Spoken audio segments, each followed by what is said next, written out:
Naku news ang nutang naku nutang news ang ito boro news ang dim science or man mano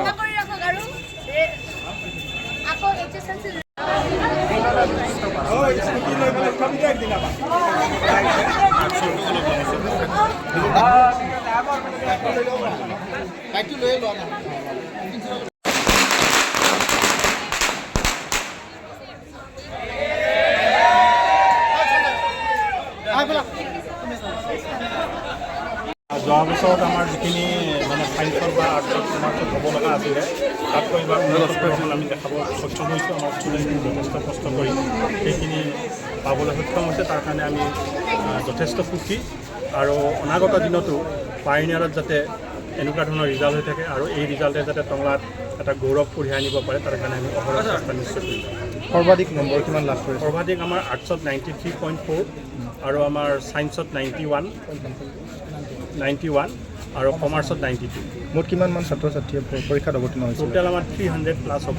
আমাৰ গোটেইখিনি হিচাপ লোৱা নাই, 300+ হ'ব। এতিয়া অফিচিয়েলি আমি ডিক্লেয়াৰ কৰি অলপ কিবা জিলাখনত কিবা স্থান লাভ কৰিব লাগে এতিয়াও আমি কনফাৰ্ম নহয় যদিও আমি ভাবিছোঁ যে নিশ্চয় টংলাত আমিতো আৰ্টছ কমাৰ্চ ছায়েন্স গোটেইকেইটা মানে ষ্ট্ৰীমতে হাইষ্ট মাৰ্ক, কিন্তু ডিষ্ট্ৰিক্টৰ বেলিকা আমি কিছু সময় ৰ'ব লাগিব কাৰণ বিভিন্ন জেগাৰ পৰা আমাৰ ইনফৰ্মেশ্যনবিলাক আহি আছে আৰু ইতিমধ্যে IAS অফিচতো গৈ আছে সেইবিলাক খবৰ।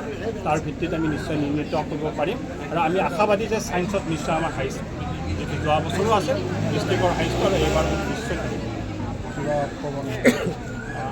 মই ভাবোঁ যে টংলাৰ নিচিনা এখন ঠাইত বেলেগ একো নহ'লেও যিটো শিক্ষাৰ যিটো পৰিৱেশ বা শিক্ষাৰ যোগেৰে যিহেতু অসমবাসীয়ে আজি জানে অহৰহভাৱে আমি ৰিজাল্ট দি আছোঁ, সকলোবিলাক অনুষ্ঠানে লাগি আছে ইয়াত। গতিকে মই ভাবোঁ আমাৰ একমাত্ৰ পৰিচয় শিক্ষাই হোৱা উচিত আৰু এই শিক্ষাই মূল মন্ত্ৰ হিচাপে লৈ আমি টংলাবাসী ৰাইজে অনাগত দিনত নিশ্চয় টংলাখন খুব সমৃদ্ধিশালী নগৰ হিচাপে কৰি তুলিব পাৰিম বুলি মোৰ দৃঢ় বিশ্বাস।